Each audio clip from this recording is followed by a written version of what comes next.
You catch your reflection in a store window and something makes you stop. It's not bad. It's just not you. Not the you that used to turn heads. Here's the truth nobody says out loud. The wrong haircut after 50 can add 5, even 7 years to your face. Not your skin. Not your makeup. Just the shape framing it. Today I'm showing you 5 haircuts that do the opposite. They pull years off, lift your whole face, and make people ask what you're doing differently. One of them might already be sitting in your stylist's binder, waiting for you to ask for it. I researched the best haircuts and styling fixes for women over 50, so you get real results, fast. If you haven't already, hit subscribe. I cover this every week. Part 1. The long dragging bob. Let's start with the one I see the most. The long bob that just hangs there. Past the chin, no movement, no shape. Just length for the sake of length. Here's what it's actually doing to your face. Gravity pulls every line downward already. And a long, blunt bob agrees with gravity instead of fighting it. It elongates your face, drags the corners of your mouth down visually, and flattens whatever cheekbone you've got working for you. You add years before you even open your mouth to talk. And the wild part? Most women keep this cut because a stylist told them once years ago that longer is more flattering as you age. It's not. Length without shape is just length. It's the haircut equivalent of wearing the same outfit because it used to fit. So what actually works instead? A jaw-grazing bob with soft, face-framing layers cut right at the cheekbone. Not razored thin, soft, with weight kept in but movement added at the ends. This is the single shift that changes everything. Shorter length, lifted shape, instant lift through the whole face. Ask your stylist for long layers starting at the cheekbone, point cut ends, no blunt line. That phrase alone will get you a completely different chair experience than just saying trim it. Here's the real reason this works when nothing else has. Shorter, shaped hair catches light differently. It bounces off the layers instead of absorbing into one heavy mass. Light is doing half the youth work for you. You just have to give it somewhere to land. Maintenance is simple. A trim every 6 to 8 weeks keeps those face-framing layers sharp. Let it grow past that, and you're slowly drifting back toward the dragging bob you just left behind. And honestly, this is the cut I'd put every single woman in if I could only pick one. But it's not the only shift worth making, because the next mistake is sneakier, and it's one most women don't even realize is happening until I tell them. Part 2. The overgrown, shapeless pixie. Picture this. A woman in a salon chair last week. Beautiful bone structure, perfect posture, the kind of presence that turns heads. And her pixie had grown out into this in-between mess. Not short enough to be sharp. Not long enough to have a real shape. She kept telling the stylist, just clean it up a little. She didn't know what she was actually asking for. That's the second haircut mistake. An overgrown pixie with no defined shape left in it. Here's exactly how this ages you. Without a sharp line at the nape and around the ears, the cut just sits there. It reads as undone rather than intentional. And undone, at this stage of life, reads as older. Not because of the length, but because it suggests you stopped paying attention to the details. The fix is a disconnected pixie with a tapered nape and directed crown volume. Disconnected means the top stays longer and textured while the sides and back are cut close. That contrast is what creates the lift. The tapered nape keeps the back looking sharp and intentional, not grown out. This is the part most women never ask for by name, directed crown volume. That's where the stylist cuts the crown to be pushed up and slightly forward, rather than just left to fall flat. It's a small instruction, but it's the difference between a pixie that looks chosen and one that looks like it happened to you. Why does this specific combination work so well after 50? Volume at the crown lifts the whole face vertically. It counters the downward pull everything else on your face is already doing.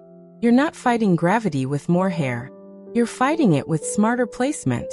Upkeep here matters more than with longer cuts. You'll want to trim every 4 to 5 weeks to keep that disconnected shape sharp. Otherwise it grows straight back into the mess we started with. There's one more length most women get completely wrong, and it's not too short or too long. It's the cut that splits the difference badly. That one's next. Part 3. The awkward shoulder length safe cut. This one's sneaky because it doesn't look wrong at first glance. It's the shoulder length cut with one length all the way through. No layers, no shape, just hair that stops at the shoulder because that felt like a safe, neutral choice. Here's the problem nobody mentions. Shoulder length, all one length, sits at exactly the width of most women's shoulders by this age, and that width pulls the eye outward and down. It widens the lower face and drags focus away from your eyes, which are doing all the work of making you look alive and present. Most women never connect their haircut to why people seem to look through them in photos instead of at them. It's not the lighting. It's the line of the cut, fighting against where you actually want the eye to go. The fix is a lob, a long bob landing just above the shoulder, with curtain fringe and internal layering through the mid-lengths. The curtain fringe does something specific. It frames the upper half of your face and pulls attention straight to your eyes. The internal layers break up that heavy single horizontal line at the shoulder. Ask for it exactly this way. Lob landing above the shoulder, curtain fringe starting at the brow, internal layers blended through, no blunt ends. That's a completely different result than shoulder length with some layers, which is vague enough that you'll likely end up right back where you started. This is the real reason curtain fringe works so well after 50. It's soft enough to never look severe, but it breaks up the forehead in a way that automatically draws the eye upward and inward, toward your eyes and cheekbones instead of outward toward the shoulder line. For upkeep, the fringe needs the most attention.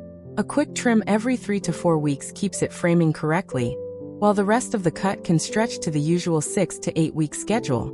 Now, the next one isn't about length at all. It's about a texture mistake almost every woman with fine or thinning hair makes without realizing it's the actual problem. Part 4. The overlayered limp-long cut. You've probably heard add layers as the universal fix for hair that's lost density. Here's what nobody tells you. Too many layers on hair that's already fine or thinning does the opposite of what you want. It thins it out further, leaves wispy ends, and removes the very weight that was giving your hair the illusion of fullness. This is the mistake that's hardest to self-diagnose, because it was sold to you as the solution.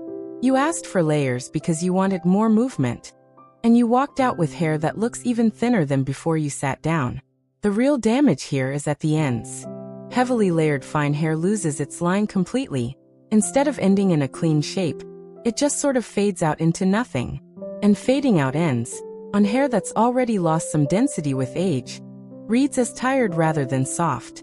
The fix isn't fewer layers, it's smarter ones. Ask for a long layered cut with a blunt, weight line finish at the bottom and layering kept only through the top and crown. This keeps density where you see it most, at the ends, while still creating movement up top where it actually helps lift the face. This one small shift changes the entire impression. Weight at the bottom, lift at the top. Most stylists call this a weight line cut, and it's worth saying that exact phrase in the chair, because add some layers is exactly how you got into this mess in the first place. Here's why this matters so much for fine hair specifically. Hair reflects light differently depending on whether the ends are blunt or feathered. A blunt line acts almost like a frame. It catches light along one clean edge and creates the visual density that thinning hair has lost. Feathered ends scatter that same light in a dozen directions, and scattered light reads as thin, no matter how much product you use. For upkeep, a blunt weight line needs a trim every 8 weeks to stay sharp. Go much longer and the ends start splitting unevenly, which undoes the exact density illusion you just built. There's one more cut left, and it might be the one you're least expecting, because it has nothing to do with length or layers at all. It's about where the part sits. Part 5, the dead center part. Last one. And it's the cut mistake that has nothing to do with cutting at all. It's about the part. A dead center part, straight down the middle, was made for symmetry. And here's the thing about symmetry on a face that's gone through 50+ years of expression, movement, and gravity. It's rarely still perfectly even. A center part puts a spotlight directly on whatever asymmetry exists, instead of softening it. Most women never think about their part at all. It's just where the hair happens to fall. But that 1 inch of placement is quietly working against you every single day, drawing a straight vertical line down the center of a face that would look more lifted with an angle instead. The fix is a deep side part, not a slight off-center shift, but a true deep part positioned above one eyebrow. Paired with the right haircut, this single inch creates a diagonal line that lifts one side of the face and creates instant volume at the root on the heavier side. Here's the secret most women never hear. A deep side part does more for instant visual lift than almost any other single change you can make, and it costs nothing. No appointment needed for this one. You can do it tonight in your own bathroom mirror. Why does 1 inch matter this much? Because a center part creates 2 identical, static halves, and static reads as flat. A deep side part creates asymmetry on purpose, and asymmetry is what a younger, more dynamic face naturally has. You're not changing your face. You're just finally working with it instead of against it. There's no real maintenance here beyond habit. Just retrain where you flip your hair when you towel dry or brush it each morning, and the part will start falling that way naturally within a couple of weeks. And that's all 5. 5 small, specific shifts, and not one of them required growing your hair out or starting over from scratch. You just learned the 5 haircut shifts most women spend years guessing at alone. And you did it in one sitting. The dragging bob, the overgrown pixie, the safe shoulder cut, the overlayered ends, even the part in your hair. All of it fixable. Boom! Your bone structure was always this stunning. The right shape just finally lets it show. Tell me in the comments, which of these 5 were you doing without even realizing it? Next week I'm breaking down the skincare habit that's quietly aging women over 50 faster than sun exposure. Like this video, subscribe to Timeless Wisdom Path, and I'll see you in the next one.